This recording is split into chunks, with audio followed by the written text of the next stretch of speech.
am Groot. I am Groot. I am Groot. West Coast Avengers.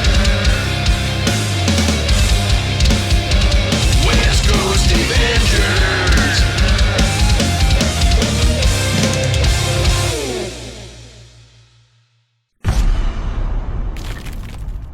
Welcome back to the West Coast Avengers. It's 2023, and I think this is the year where I relax. No more animated Dave. This is just going to be a serious Dave talking about things that are so serious in this world. Comic booklets.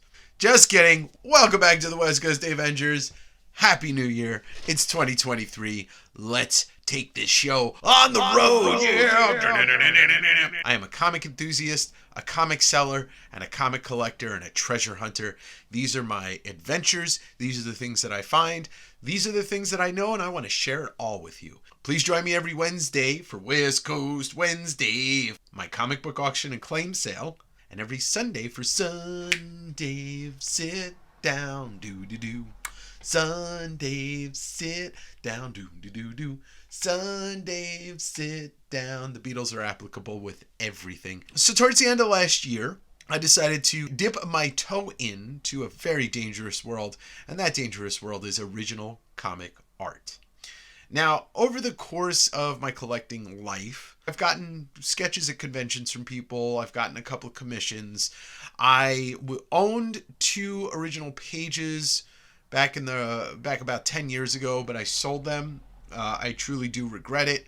I owned a Guy Davis BPRD page, and I owned a Tradmore Luther Strode page. Tradmore's become one of my all-time favorite artists, but can't harp about things that you used to own. You can only really live in the present. And so recently I decided to pull the trigger on a couple of pages, and I just want to share them with you. I think it would be interesting to see. It's nice to look at them. They are true one-of-ones. As much as I would love to own some of the artwork that really shaped my life as a collector and a comic book reader, Todd McFarlane pages cost $10,000, $15,000, $20,000, and you know, I just don't have the money for that.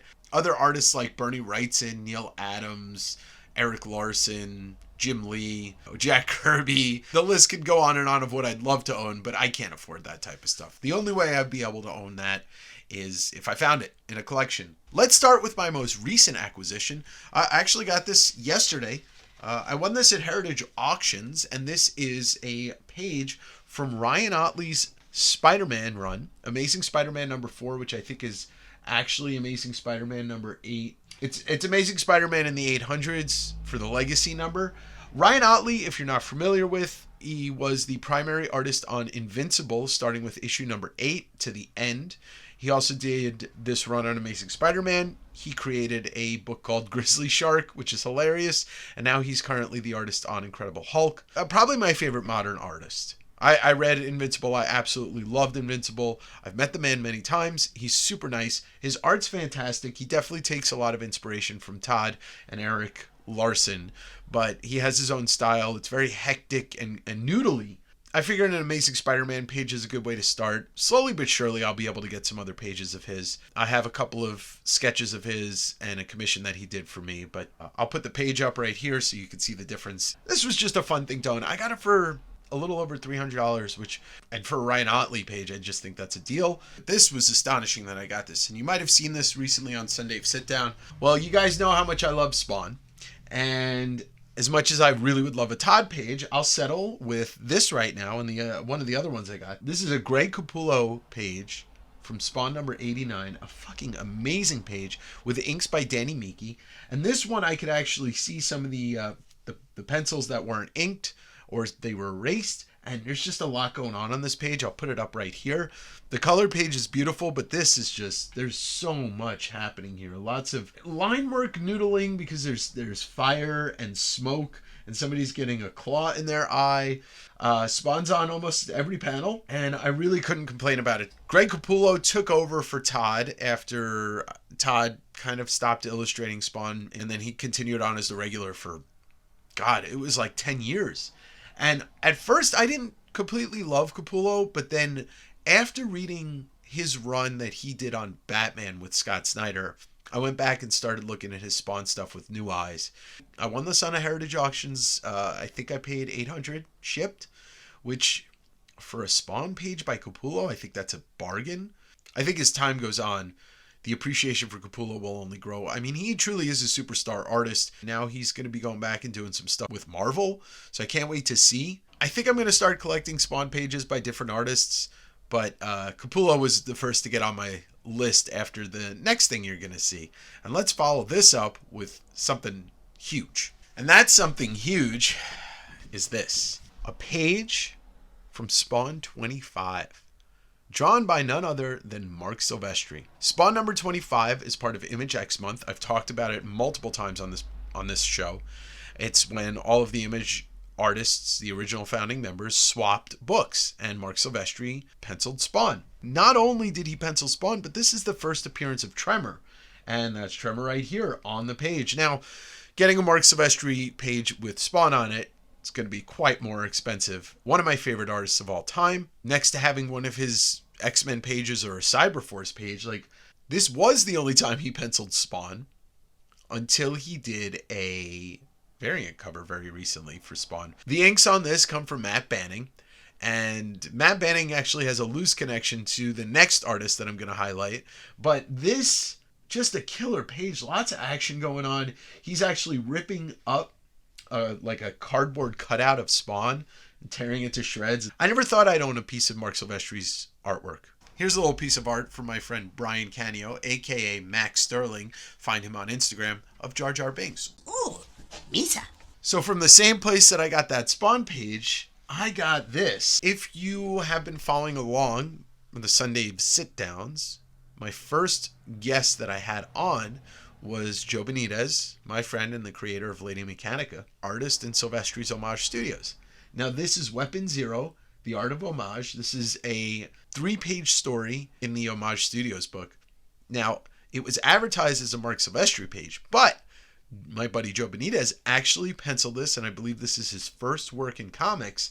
It's inked by Mark Silvestri. When I got this page, I messaged Joe, and I'm like, you did the pencils on this? He's like, yeah, and Mark did the inks, but he was so stoked because he didn't know that these pages were ever sold. And so he was really excited. You know, for me to be the owner of this, and I told him, I said, well, you never have to worry. Like, this isn't going to go anywhere anymore. And it's in a home where you could trust that it'll always be safe and secure and cared about. And I truly do like to have my friend's first artwork as well as have another page that Silvestri worked on. It's like amazing. This was just really cool that it happened to be for sale at the same time from the same place as I got that Spawn page, which is Black Line Fever. So the final two pieces I recently acquired. First, I'm going to show you this. This is an old wall tapestry from 1990 of the Teenage Mutant Ninja Turtles. It's called Ski Ninjas. So let's put that here because you're going to want to see this. Steve Levine, one of the old Turtle artists, somebody that worked on some of the Mirage books and then the Archie stuff and the cartoon. He's the artist on this, and this is the original art for this. It's done on Archie Bristol board or whatever it is. I'm not a comic book artist. Sign right there. I guess he was just testing out his brush there.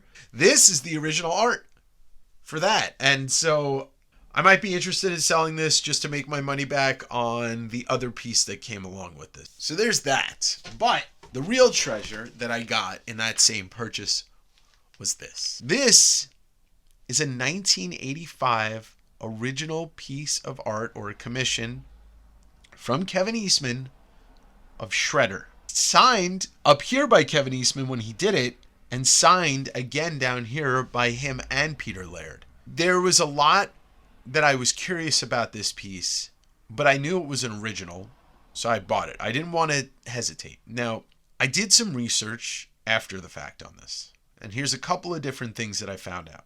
First, I found the original owner. And how I did is I did a Google search for a Shredder commission. A posting for it on Comic Art Fans turned out to be the original owner who had posted that. But I found him on Instagram and I sent him a message with a picture. I asked him, hey, and I forget his name. I said, hey, did you ever own a Shredder piece of art from Kevin Eastman and Peter Laird? And he replied like an hour later, like, yeah, why do you ask? And I sent him a picture of this. He's like, oh my God, that's it. So he got this at a signing that they did either at a convention or a store signing in Worcester, Massachusetts back in 1985. He then, after purchasing it, brought it to them like a year later, I think, and got it signed again. And he held onto it for 30 years. And I think he said in 2015, he threw it up on eBay. Neither of us know how many times it changed hands. Something else about this too, I think I've seen this piece of art published somewhere. And now, hopefully, maybe one of you know. I will say this, I did find that this piece of art was used for a t-shirt that Kevin Eastman sells on his website. I've either seen this published in a magazine or I've seen this published in the back of a Turtles comic or maybe Anything Goes or Gobbledygook or one of those other books. But here's the other crazy thing about it. Like, this is dated 1985. When is Shredder created? 84? Late 84? Early 85? Is this early Shredder artwork? So if you know anything specific about this piece, please feel free to drop a comment below. Or if you don't feel like dropping a comment, you can always email me at westcoastavengers@gmail.com. The sign part of it is dated, it's either July 14th, 1985 or September. I can't tell if that's a 7 or 9. This is an amazing piece of art. I don't know if I would ever be tempted to sell it, but I would also possibly be tempted to trade it for a McFarlane original, but that's neither here nor there. Right now, I want to enjoy it, owning it. Just in a short span of time, I've acquired all this art. I will say this, I'm not a original art veteran. I probably know more about original art than I do about owning it. It's something that is a very slippery slope. I've been told by many people about this. It gets expensive quick. You really have to watch it when you're bidding on stuff or when you're purchasing stuff, because this small sampling, not a lot of money spent, but on non-key books, certain pages could be $25,000. Key pages can be upwards of $500,000. Covers can be $500,000, over $1 million. So it's a dangerous game to get into if you're somebody that doesn't spend their money wisely. But it's very rewarding because it's all one of one. Now, commissions are a different story. Commissions, you can pay a guy $800 for a commission and he could turn around and do the same one or same style. So it's not always going to be one of one, but it's one of one to you. It's original art. So commissions are a good place to start if you just want to own original art. And the way I started was just little sketches at conventions. I have an Eric Larson sketch. I have a George Perez sketch. I've got that McFarlane one that I've showed off before and will show off again. So it all depends, and it depends on what level you want and what you want to own. But this stuff, the pages, are one of one. So I just wanted to talk about that and kind of put this on the record for myself as a document of like, this is when I started collecting original art. And for me, I'm going to continue. Thank you for joining. Don't forget to hit like. Don't forget to subscribe. See you on Wednesday or see you on Sunday. And see you in the funny pages. Keep digging. Whoa, hey, what's going on, Comic Famine? This is your buddy Comic Tim. Mother.